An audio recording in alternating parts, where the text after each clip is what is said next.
Here's my blunt saw from yesterday. It's about the mystery car underneath this cover, which I sort of accidentally bought last week.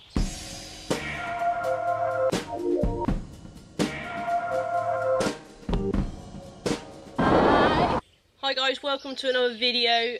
The sun is out here in the UK. I am in a t-shirt and everything. And welcome to my YouTube channel, Driven 24/7. My name is Amber, and before I start this video, as always, please hit the subscribe button if you like what you see, and hit that bell notification so you can be the first to know every time one of my videos goes up on the channel. Now, this is an automotive YouTube channel because I have a massive passion and love for cars, and if you're a regular viewer, and if you're new, this is my Abarth 595 Trofeo, which I share with my fiance.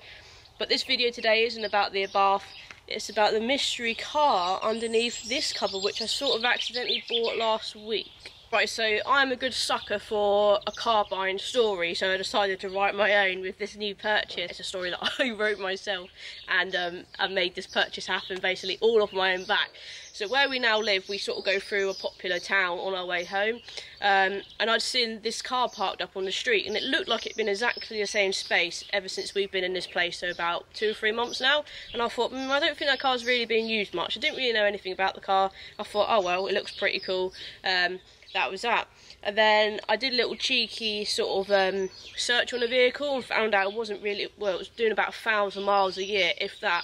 So that explained why it probably is being parked in the same space most of the time, because it isn't being used much. However, it was a roadworthy car, had MOT, etc. So yeah, then started to think, right, okay, this car sounds pretty cool. I know it's low mileage because I've seen the mileage history. I know it's not being used much.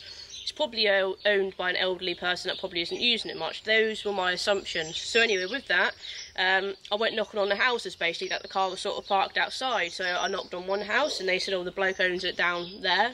I knocked on his next door neighbour, and they said the bloke owns it down there, which then led me to the owner's house. So I knocked on the door. People sort of look at you and think, why, who are you doing at my doorstep? And I said to the person, oh, I believe you own this car. And they said, yeah. I said, oh, it looks pretty cool. Don't mind, hope you don't mind me being cheeky, but is it for sale? And so the bloke, and it was an old boy, and he said, well, I was thinking of selling it actually, so yeah, it could be.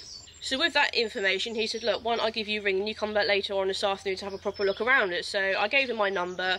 I went home waiting for his call, but he didn't call me, so I thought, right, I've got to go and do this off my own back again.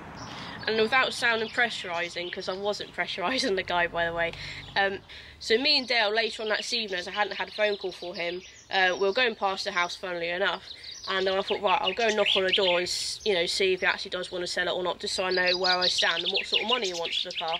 So anyway, when I knocked on the door this time, he came out with me and basically showed me the car in the dark, but I didn't really care because I'd already sort of fallen in love with this car and I knew I wanted it. So yeah, he basically told me that there were 200 of these cars made, and I thought, 200? Nah, he must be lying. Because when I went home, I typed in the model, and there was like loads left on the road, and I thought, what is he on about? He obviously doesn't know his stuff. But then when I went to view it, as in, how many times did I look at it? About 2 or 3, and then the 4th time I bought it. But when I went to go and look at it again, he then explained to me that it was a limited edition car and only 200 were made, so he was telling the truth all along. And then that, for me, I then started thinking, hang on a minute, this could be quite an underrated, rare hot hatch, so why don't I buy and sell it on? So with that sort of information, I was then Googling it and finding out how much these cars are worth, if there's any out there for sale. Basically, there are a few of these cars out there for sale, but not the limited edition one, which we now have. So anyway, the goal was then to really buy it, flip it and sell it. So anyway, when I went to look at it for the 3rd time, I said to him, he said, look, I said to him, what do you want for the car? And he said, make me an offer. So I made him an offer, and he was like, yeah, that's sort of what I was thinking. So anyway, the 4th day came around, I said to the guy, look, you sure you want to get rid of this car? Because he seemed quite in love with it. He said, yeah, it needs to go, I'm not using it. So on the 4th day, monies were exchanged. He had loads and loads of history with the car, bless him. So when we were sitting there again, exchanging details, doing the sale, I then started to think, right, I can see how much this guy loves this car. He thinks I'm buying it to keep, whereas in the back of my mind I was sort of buying to sell it, and I started to feel a bit guilty. He'd given me this car at a really good price, knowing that I was going to carry it on, use it on the road and keep it and look after it. So then it got me thinking, right, if it's a valuable car, which it apparently sort of is, the longer I keep it, the more it's only going to go up in value, right? and I sort of feel sorry for this guy. He's coming across really nice, honest, and then I sort of thought, do you know what, I don't think I can get rid of this car. I think it'd be a good car to take to car shows, put on a YouTube channel, because it is such an underrated hot hatch. I hadn't even heard of him, if I'm honest with you. And yeah, so it sort of ended up on the driveway, and we're gonna keep it. And you could clearly see he was in love with this car. He looked after it, he spent money on it, getting it through past MOTs. Now, this is another thing. So not only is this a limited edition car, it also has, I'm not joking here, a bit of Lotus in it, right? And he was saying this car handles like on rails, as they say. And I thought, yeah, he still doesn't know what he's talking about, does he? But when we bought it, and I took a real quick test drive, he wasn't lying. So much so, I would rather have the car under the sheet than my bath. It handles so much better than the bath, and I'm not just saying it actually truly does. So this car reminds me a bit of the time when I bought the Volvo 480. I found it abandoned on a driveway, left it out in the car, ended up buying it, sort of half saving it, and then selling it on because it was too much work for me. But this car is a roadworthy car. It's got MOT till August. All it needs for us to do is to tax it and to be insured in it, which we're not at the moment, which is why it's parked up until I get those bits sorted, because also we have got the bath on the road, so this could become a little bit expensive when it comes to what we're paying out to keep cars on the road. So yeah, let's just show you the car, shall we? Take a few more minutes of your time, or seconds. What we are going to do is, we've got the bath car cover on this car. We might get another car cover, or we might build like a little pergola, sort of little mini porch with like some perspex, so it'll go the whole width of the sort of back end of the drive, so we can keep these cars both undercover. And by the way, getting this car in alongside the bath wasn't easy. We've got raised beds the other side of the fence in our garden, and there was this wooden post for some reason coming alongside the drive. As I used the bluntest saw imaginable to cut through this wood in order to lift it up and sort of get the other car here. So anyway, let's try and do a reveal video and try and lift up the cover. This isn't how I want the reveal video to go, because it isn't on the road, so I'm going to have to do it from the driveway. But let's take the cover off and show you what's underneath. Right, I think we're trying to start from the back. Actually, no, let's go from the front. Da -da -da -da -da -da -da -da -da -da -da. Get a little mirror bit out.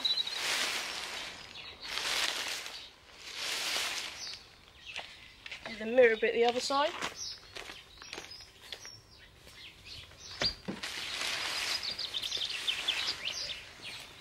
Try not to fall down at the same time.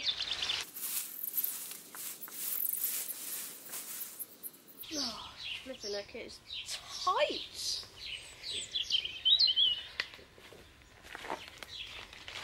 Here it is, guys, the new car, a Proton Satria GTI Silverstone edition.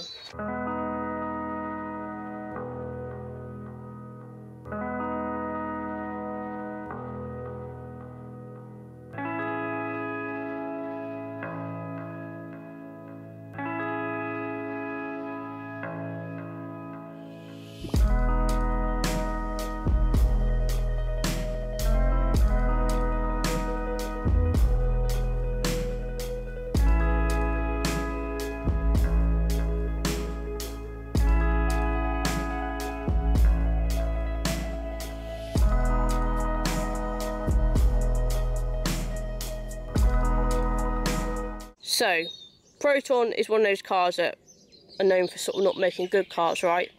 So when I found out it was a Proton, I was like, okay. But believe it or not, it's probably one of the best, and probably their only best car they've made, which is why it's pretty cool and a pretty niche sort of fan club, I guess, of these. So Proton are a Malaysian car company, so that's not even hashtag JDM, is it really? So, let's show you around the car. So this car is a 1.8 non-turbo Proton Satria GTI. It has Lotus handling, so underneath it's got all the Lotus suspending and handling gear. And it's a Silverstone edition. So like I said, Silverstone made 200 of these cars. Apparently the first 60 were used on track, so our one would have been that one, hopefully, as ours is only number 008. We've got number 8 out of 200. Now surely that must be worth something as well. And she's on a 2003 plate, 50,000 miles. I think it's 51,000 miles, such a low mileage for this car. So all these GTIs have these bolt-on body kits, right? So it does make the car look nice and fat. So at the front, when I first pulled up on the car, it had the Silverstone sticker, and I thought, oh, what idiot's gone to Halfords and stuck random racing stickers on? but it's actually a Silverstone edition, so the stickers are probably on since the car came out the factory. So we've got the Proton badge here, we've got the GTI badge there. Look, I noticed this yesterday, it's got a cool Silverstone bit in red on the bottom bit of the bumper here.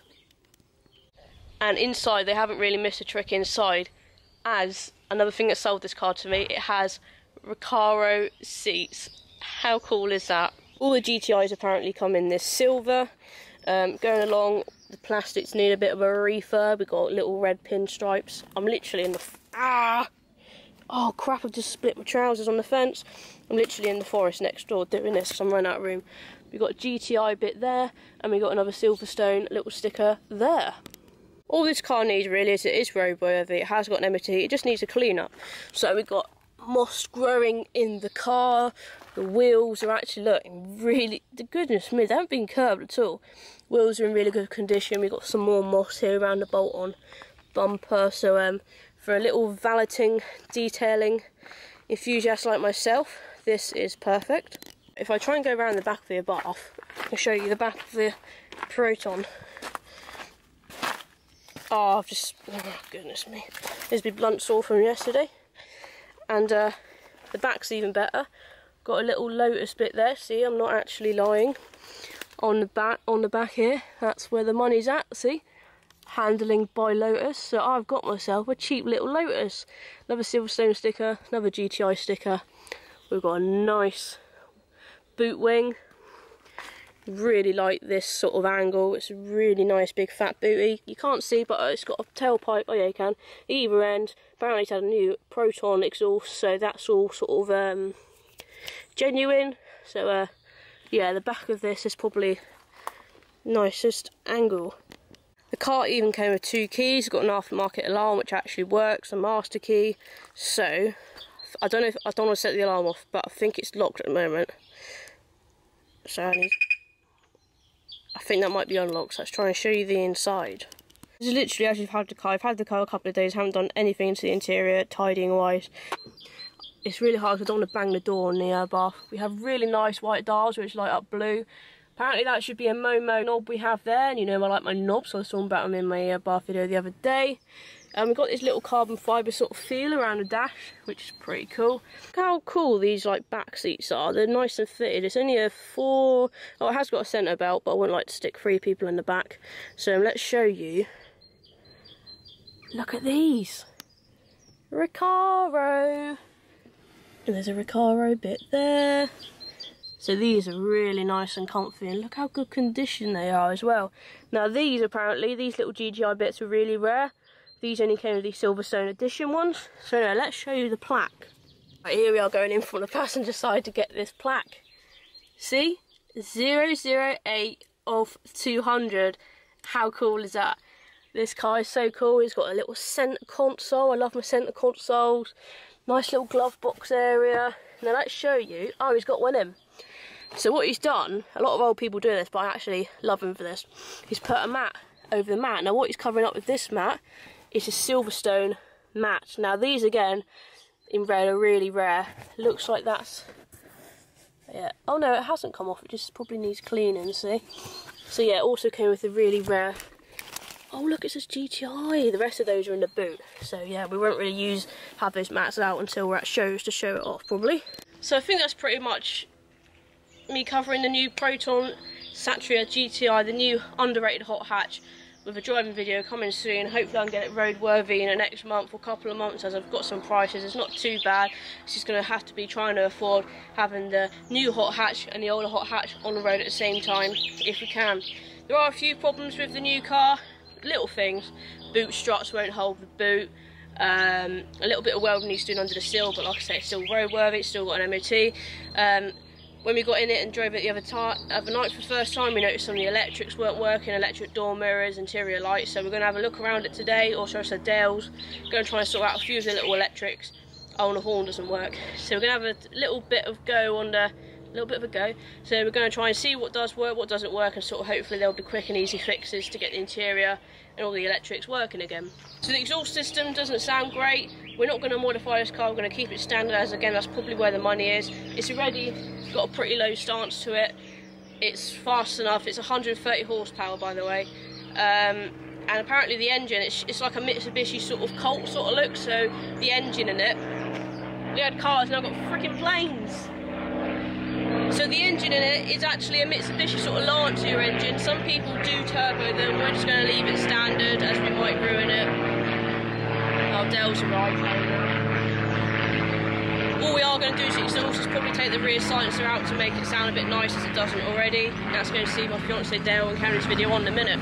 So guys, yeah, that was the new car, the new addition to our little car collection we have here out in our countryside cottage, as I like to say.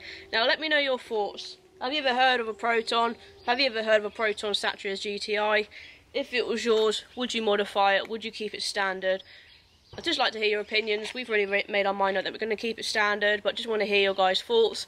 And yeah, like I say, no joke, it literally drives much better cassette Lotus handling than our more expensive Abarth. So if you've liked this video, please give it a like. Let me know your thoughts on the Proton Satria GTI, and subscribe to my channel to see more Abarth content, updates and videos to come in the near future on the Proton.